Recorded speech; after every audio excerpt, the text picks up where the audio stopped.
Hi friends, अभिमान academy में एक बार फिर से आपका स्वागत है।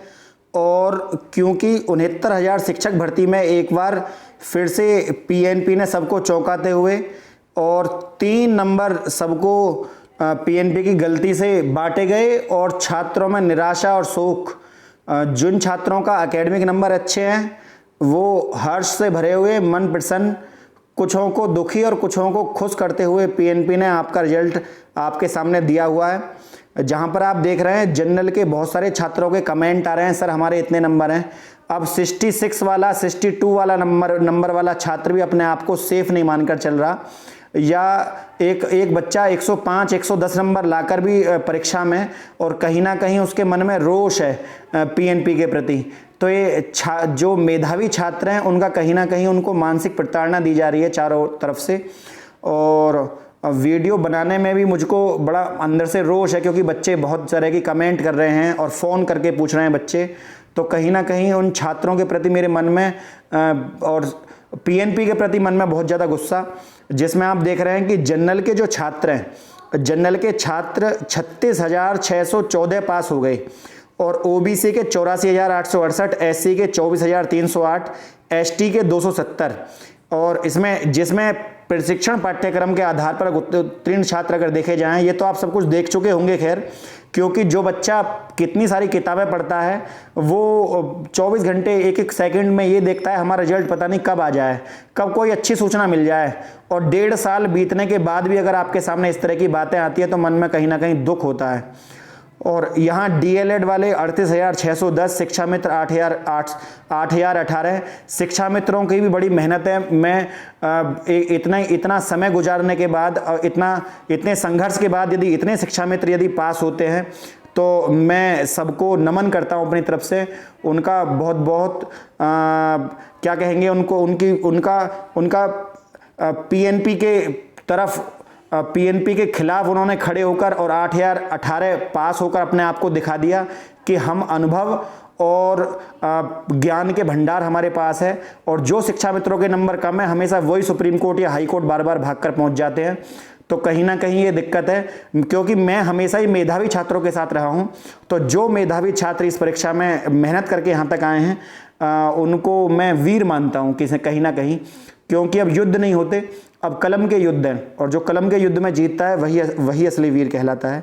बीएड के 97,368 छात्र पास हैं और अदर कैटेगरी के 2,064। यहाँ पर आप सबसे बड़ी मेन बात ये देख रहे हैं कि जनरल की सीट कहीं ना कहीं 36,614 है। अब 36,614 में क्या ये सीटें जनरल को मिलेंगी? क्या ओबीसी का बच्चा जनरल की सीट काटेगा? क्या एससी का बच्चा जनरल की सीट काटेगा? या एसटी का बच्चा जनरल की सीट पर काबिज हो जाएगा? क्या किसी भी कास्ट के बच्चे को जनरल पे सीटें लेने का अधिकार है? तो इसका उत्तर है हाँ, क्योंकि अभी उत्तर प्रदेश में इस तरह के किसी भी क्षैतिज आरक्षण या ओवरलैपिंग को अभी खत्म नहीं किया गया है। ये हमेशा चलता आ रहा है और ना ही इसको खत्म किया गया है। कुल मिलाकर अगर 36,614 हैं, और सबसे पहले मैं आपको कुछ आंकड़े बताता हूं कि 3 नंबर कॉमन मिलने से, अगर 3 नंबर अगर इन्होंने कॉमन दे दिए हैं तो 3 नंबर कॉमन मिलने से सबसे बड़ी परेशानी ये हुई है कि जिस बच्चे के 97 मार्क्स थे उसके 100 हो गए। और ऐसे कम से कम भी इस लिस्ट में कम से कम भी जो 100 से नीचे हैं वो ही कम से कम भी 90,000 स्टूडेंट हैं। 90,000 से 1 लाख के बीच में, 90,000 से 1 लाख के बीच में वो छात्र हैं जिनके 100 या 100 नंबर से कम है।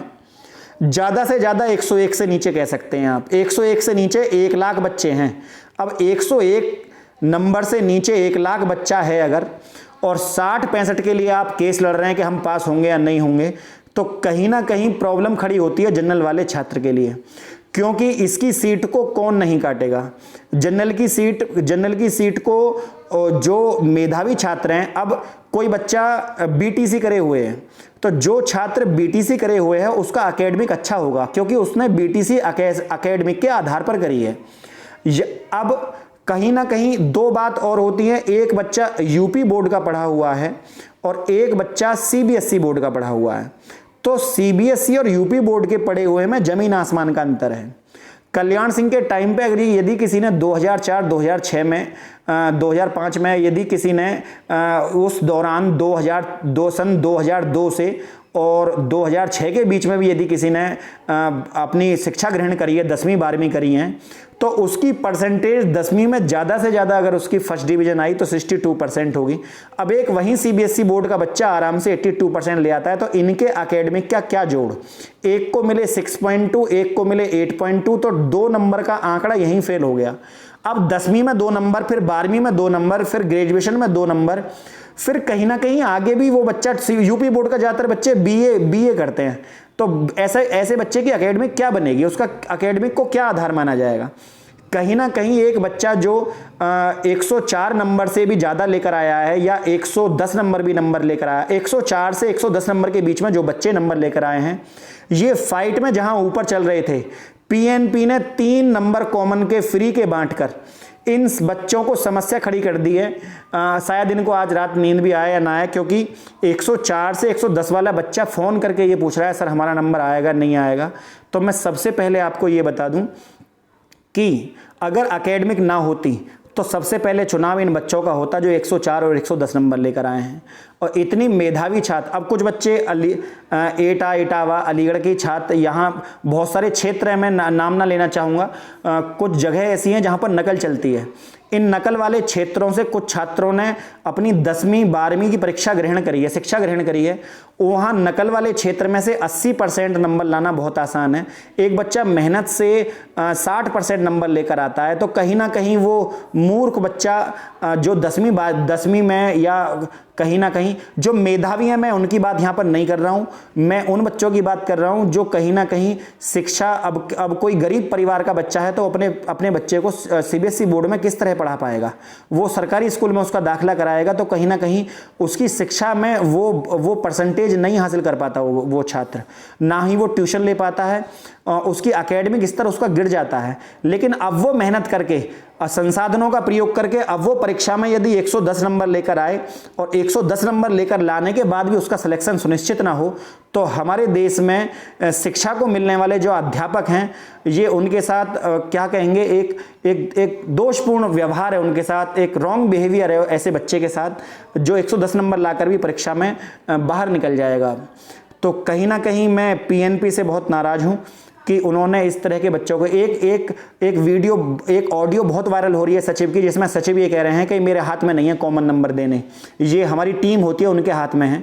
यदि पीएनपी का सचिव एक छात्र से इस तरह बोलेगा कि ये हमारे हाथ में नहीं है, तो कहीं ना कहीं ये बात आती है कि आप सचिव स्तर पर हैं, तो आपका कार्य बनता है कि आप देखें, आप उस बच्चे की मजबूरी को देखें जो आपको कॉल कर रहा है।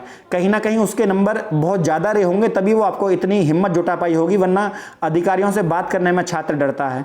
तो इस तरह की अब जो वर्तमान परिस्थितियां हैं, इनको देखते हुए तो ये लगता है कि जनरल की जो लिस्ट है कम से कम भी वो 68+ जाने वाली है, और ओबीसी की जो लिस्ट है कम से कम भी वो 66+ जाने वाली है। जो जनरल की लिस्ट है कहीं ना कहीं वो अब 68+ चली जाएगी, और जो ओबीसी की लिस्ट है वो कहीं ना कहीं अभी, हालांकि अभी विवाद खत्म नहीं हुआ है, विवाद यूं खत्म नहीं हुआ है कि जो 3 नंबर मिलने थे जिन प्रश्नों पर, उन पर तो दिए नहीं, और जो 3 प्रश्न किसी ने करे भी नहीं, क्वेश्चन छोड़ आया, उसको 3 नंबर दे दिए। तो ये कहीं ना कहीं असंगत है, गलत व्यवहार है बच्चों के साथ। तो अब लेकिन फिर भी वर्तमान परिस्थितियों को देखते हुए, क्योंकि हमारा कार्य है कि हम आपको वर्तमान परिस्थितियों से अवगत कराएं, तो कहीं ना कहीं 66+ ओबीसी की लिस्ट, और एससी की जो लिस्ट है, एससी में 24,308 पास हैं। इसमें भी इतने बच्चे अगर पास हो गए, जो बच्चा पहले पास हो रहा था कहीं ना कहीं वो अब परीक्षा में उसको प्रॉब्लम खड़ी कर दी है। तो 24,308 बच्चे हैं, इनमें भी फाइट होगी, और कहीं ना कहीं हम कह सकते हैं कि 62% पर एससी वाला बच्चा फाइट करेगा। एसटी और इनका कोई प्रॉब्लम नहीं है, शिक्षा मित्र भाई बिल्कुल सेफ हैं, 25 नंबर और जुड़ेंगे और इनका सबका भला होगा। तो कहीं ना कहीं 1,40,060 किसी ने सोचा नहीं होगा। पीएनपी ने मात्र एक दिन पहले 3-3 नंबर सबको फ्री के बांट दिए, और जिनको नंबर नहीं मिलना था उनको नंबर मिले, और जिनके सही थे उनके तो सही थे, जिनके गलत थे उनके सही हो गए। तो कहीं ना कहीं परेशानी खड़ी कर दी पीएनपी ने। मेरा पीएनपी से भी आग्रह है और कुछ उन छात्रों से भी आग्रह है जिनको कहीं नौकरी पहले मिल गई है 68,500 में या रेलवे में, वो इन भर्तियों में ना आए, क्योंकि जो नए छात्र हैं, जो नई पीढ़ी है, उनको भर्ती आप इन वैकेंसियों को आप लेने दें। आपकी बहुत कृपा होगी, क्योंकि किसी बच्चे को अगर नौकरी मिल जाए तो बहुत अच्छा है। आपके पास तो पहले से ही नौकरी है 68,500 में, आप अपनी सीट सुनिश्चित कर चुके हैं। तो और वैसे भी इतनी संख्या जो बढ़ी है 68,500 के छात्रों के आने की वजह से ही बढ़ी है, वरना नए छात्र इतनी संख्या में पास नहीं होते। पुराने छात्र जो हैं पहले से पढ़े हुए थे, अब कुछ दोबारा पढ़े तो वो इस एग्ज़ाम को बीट कर गए। वो सोच रहे थे कहीं ऐसा ना हो 68,500 में हमारा सिलेक्शन ना हो पाए। तो फ्रेंड्स, आज के लिए इतना ही। कल को मैं दोबारा कोई सूचना मिलती है तो आपके सामने फिर हाजिर होऊंगा। आप निराश ना हो, हताश ना हो, उम्मीद को बनाए रखें। पीएनपी उत्तर प्रदेश शिक्षा विभाग है, ईश्वर की कृपा आपके साथ है, कुछ ना कुछ अच्छा जरूर होगा। और आज के लिए इतना ही, और अधिक जानकारी के चैनल को लाइक एंड सब्सक्राइब कर लें। जय हिंद, जय भारत।